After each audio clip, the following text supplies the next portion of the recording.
প্রথমে আগে আমি সর্ষের তেলটা কড়ার মধ্যে দিয়ে দিচ্ছি। আলুর দমটা আমি সর্ষের তেলে করছি, তার জন্য যতটা আলু আছে সেই পরিমাণে আমি সর্ষের তেলটাকে দিয়ে দিলাম। এটাকে একটু ভালো করে গরম করে নেবো। আগে তেলটা গরম হয়ে গেছে, আমি আলুগুলোকে পুরো সেদ্ধ করে নিয়েছি। এবার এগুলোকে প্রেসার কুকারে 2টো সিটি দিয়ে সেদ্ধ করেছি। এগুলোকে আমি হালকা করে এখন ভাজা করে নেবো। তাতে কি হবে, আলুর দমের আলুগুলো একদম আরও সফট হয়ে যাবে। আর আমি একদম ফুল সেদ্ধ করিনি, মানে শক্তই আছে। এগুলো এখন ভালো করে ভাজা করে নিচ্ছি। দিয়ে দিয়েছি আলুগুলোকে এর মধ্যে।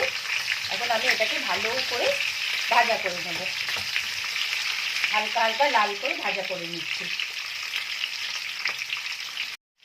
3টে মিডিয়াম সাইজের পেঁয়াজ আমি নিয়ে নিয়েছি। এটাকে এখন আমি মিক্সার গ্রাইন্ডারে একদম মিহি করে পেস্ট বানিয়ে নেব। আলুগুলো একদম ভালো করে আমি ভেজে নিয়েছি। এখন আমি এটাকে উঠিয়ে নেব। গ্যাসের ফ্লেমটাকে এখন একটু কমিয়ে দিলাম, দিয়ে প্রত্যেকটা আলু এইভাবে আমি দেখিয়ে দিচ্ছি সামনে দিয়ে। দেখুন প্রত্যেকটা আলু আমি ভেজে নিয়েছি। এখন আমি এই আলুগুলোকে তুলে নিচ্ছি। সেম তেলের মধ্যেই আমি কিছুটা গোটা জিরে দিয়ে দিচ্ছি। গোটা জিরে দিয়ে দিলাম। এটা আপনারা ভেজভাবেও করতে পারেন, তাহলে পেঁয়াজটা দেবেন না আর আদা রসুনের পেস্টটা দেবেন না। তখন কি করবেন, এটা গোটা জিরেটা দেওয়ার পরে একটু আদা বেটে নেবেন, ওটা আদাটা আগে দিয়ে দেবেন। তারপর টমেটো পেস্টটা দিয়ে দেবেন, দিয়ে ওটাকে কষবেন। লঙ্কা হলুদ নুন দিয়ে আর ধনে গুঁড়ো জিরে গুঁড়ো দেবেন। কষা হয়ে গেলে আলুটা তখন আবার দেবেন। এখন যেহেতু আমার এটা ভেজ নয়, তো সেই জন্য আমি এখন যে পেঁয়াজটা বেটে রেখেছিলাম সেটা এখন আমি এখানে দিয়ে দেবো। আর আমি পেঁয়াজের সাথে কিছুটা শুকনো লঙ্কা বেটে নিয়েছি, যাতে জিনিসটা টেস্টটা আরও বেশি ভালো হবে। সেই জন্য আমি পেঁয়াজের সাথে একটু শুকনো লঙ্কা বেটে নিয়েছি। তো তেলটাতে এখন গোটা জিরেটা দেওয়া হয়ে গেছে। এবার আমি পেঁয়াজটা আস্তে আস্তে এখন এর মধ্যে পুরোটা দিয়ে দিচ্ছি। দিয়ে এটাকে এখন কিছুক্ষণ ভালো করে তেলের মধ্যে ভাজা করব। যতক্ষণ না পেঁয়াজের কাঁচা গন্ধটা না যাচ্ছে ততক্ষণ আমি পেঁয়াজটাকে ভেজে নিচ্ছি ভালো করে। পেঁয়াজটা একদম ভালো করে আমি ভেজে নিয়েছি। এখন আমি এর মধ্যে আদা রসুনের সাথে আমার একটু কাঁচা লঙ্কাও বাটা থাকে একসাথে, সেটা দিয়ে দিচ্ছি। আপনাদের আলুর দমের কোয়ান্টিটি যতটা থাকবে সেটা বুঝে আপনারা দেবেন। আগেই আমি 1 থেকে 2 মিনিট একটু আদা রসুনটা এর সাথে ভাজা করে নেব। এইভাবে কিছুক্ষণ আমি এটাকে একটুখানি 1 মিনিট মতো কষবো। 1 মিনিট মতো নাড়াচাড়া করে নিয়েছি। এবার আমি এর মধ্যে অল্প একটুখানি হলুদ দিলাম।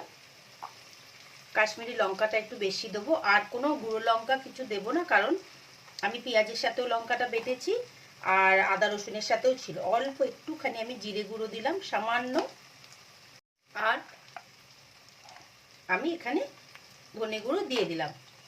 অল্প একটু কড়াইশুঁটি এর মধ্যে দিয়ে দিচ্ছি। দিয়ে ভালোভাবে মশলাগুলোকে, গ্যাসের ফ্লেমটা আমি কিন্তু এখন মিডিয়াম করে রেখেছি। মশলাগুলো একটু কিছুক্ষণ ভালোভাবে কষে নেব। যতক্ষণ না এর মধ্যে থেকে একটা কাঁচা গন্ধ না যাচ্ছে ততক্ষণ করব। এইটাকে ভালোভাবে কষে নিচ্ছি। কালারটা তো এখনই সুন্দর এসে গেছে। কটা গোটা কাঁচা লঙ্কা একটু ভেঙে দিয়ে দিচ্ছি এর মধ্যে। আর আমি এখানে টমেটোটাকে মিক্সিতে, 2টো টমেটো মিক্সিতে ভালোভাবে পেস্ট করে নিচ্ছি, সেটাও দিয়ে দিলাম। এটাতে কি হবে, রান্নাটা আরও ফাস্ট হয়ে যাবে, একদম তাড়াতাড়ি হয়ে যাবে।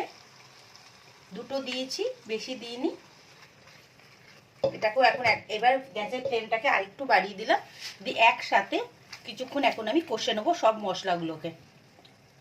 এবার আমি পরিমাণ মতো নুন দিয়ে দিলাম। একটু তেলটা যখনই বেরোতে শুরু করবে তখন আমি এর মধ্যে আলুগুলো দিয়ে দেবো। আর এর মধ্যে আমি জল দেব না, একদম সিম করেই করব। আপনারা এইভাবে একবার করবেন। জল মানে দিলে 1 কাপ কি 1.5 কাপ মতো দেবেন, যদি খুব বেশি গ্রেভি চাই। এটা তো আপনারা রুটি পরোটা যেটা দিয়ে খুশি খেতে পারবেন, পোলাও দিয়ে খেতে পারবেন। খেতে খুব টেস্ট হবে। এখনও তো এটা কমপ্লিট হয়নি, এখন এর মধ্যে আরও 2-3টে জিনিস পড়বে, তাতে এর কালারটা আরও সুন্দর হবে আর টেস্টটাও এর অসম্ভব ভালো হবে। এখন আমি কিছুক্ষণ আর 2-3 মিনিট মতো কষবো। দেখুন সাইড দিয়ে একদম তেল বেরোতে শুরু করে দিয়েছে। এখন আমি আলুগুলো সব এর মধ্যে দিয়ে দিচ্ছি। দিয়ে দিলাম। এটা আপনারা বড় আলু দিয়েও 2 টুকরো করেও করতে পারেন, যদি ছোট আলু পেয়ে যান তাহলে ছোট আলু দিয়েই করবেন। এখন গ্যাসের ফ্লেমটাকে আমি একদম সিম করে দিয়েছি, দিয়ে ভালোভাবে মশলাগুলোকে আগে মিক্স করব, বেশি ঘাটাঘাটি করব না, এটা যাতে আস্তে আস্তে হয়। আর যখন দেবেন একটু পারলে 1-1.5 কাপ মতো গরম জল দেবেন, বা আপনাদের যদি এর থেকে বেশি গ্রেভি লাগে তাহলে বেশি করেই দেবেন, তাহলে আর একটু বেশি গরম জল করে সাইডে রেখে দেবেন, তখন আপনারা ওটাকে দিতে থাকবেন। তো এখন আমি এটাকে এরকম সিম করে আস্তে আস্তে নাড়তে থাকবো। তো দেখতে ভীষণই বিউটিফুল দেখতে হয়েছে, সাইড দিয়ে সব তেল বেরোতে শুরু করে দিয়েছে। এখন আমি এখানে অল্প একটু কাসুরি মেথি নিয়ে নিয়েছি, নিয়ে এটাকে ভালো করে হাত দিয়ে আগে ম্যাশ করে নেবো, নিয়ে এটাকে একদম এইভাবে মিশিয়ে দিলাম, এটাতে আরও সুন্দর লাগবে টেস্টটা। একবার অবশ্যই কাসুরি মেথি দেবেন, দিয়ে বলবেন কেমন সুন্দর লাগছে খেতে।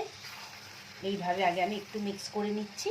রান্না করতে করতে আরেকটা কথা বলে দিচ্ছি, কাসুরি মেথি ফ্রিজে রাখবেন, তাহলে ভীষণ ভালো থাকবে, একটা ক্রাঞ্চি ভাব থাকবে ওর মধ্যে, আর বাইরে রাখলে এতটা সুন্দরভাবে ম্যাশ হবে না। আমি লাস্টে অল্প করে ধনেপাতা দিয়ে দিচ্ছি, ধনেপাতার ফ্লেভারটা ভীষণ ভালো লাগবে আলুর দমের মধ্যে, তাই জন্য আমি একটু বেশি করেই দিলাম। আপনাদের যদি মনে হয় যে না এতটা আপনারা দেবেন না, তাহলে কম দিতে পারেন, কোনো অসুবিধা নেই, একটা সুন্দর গন্ধ আসবে আলুর দমের মধ্যে, সেই জন্য আমি দিলাম। আপনারা পুরো আলুর দমটা দেখলেন কেমনভাবে আমি বানিয়েছি, অবশ্যই বাড়িতে একবার ট্রাই করবেন। আর আমার পেজটা যদি আপনাদের পছন্দ হয় তাহলে লাইক কমেন্ট সাবস্ক্রাইব করবেন, আর আমার পেজটা ফলো করবেন, শেয়ার করবেন রান্নাগুলো রেসিপিগুলো, যাতে আপনাদের মতো আরও কিছু মানুষ এটা দেখে, তারাও বানায় এরকম সুন্দরভাবে আলুর দম। তো কেমন লাগলো অবশ্যই আমাকে কিন্তু আপনারা ফিডব্যাকটা দেবেন। আলুর দমটা রেডি হয়ে গেল, আপনাদের কেমন লাগলো ভিডিওটা অবশ্যই আমাকে জানাবেন। আর আমার চ্যানেলটাকে বা আমার পেজটাকে আপনারা লাইক করবেন, কমেন্ট করবেন, সাবস্ক্রাইব করবেন। আর আপনারা আরও কোনো রেসিপি দেখতে চান কিনা অবশ্যই আমাকে জানাবেন। দেখতে তো খুবই সুন্দর হয়েছে, কাসুরি মেথির একটা খুব সুন্দর গন্ধ আসছে। আপনারা আমি যেভাবে বানালাম সেইভাবে আপনারা একবার বানাবেন।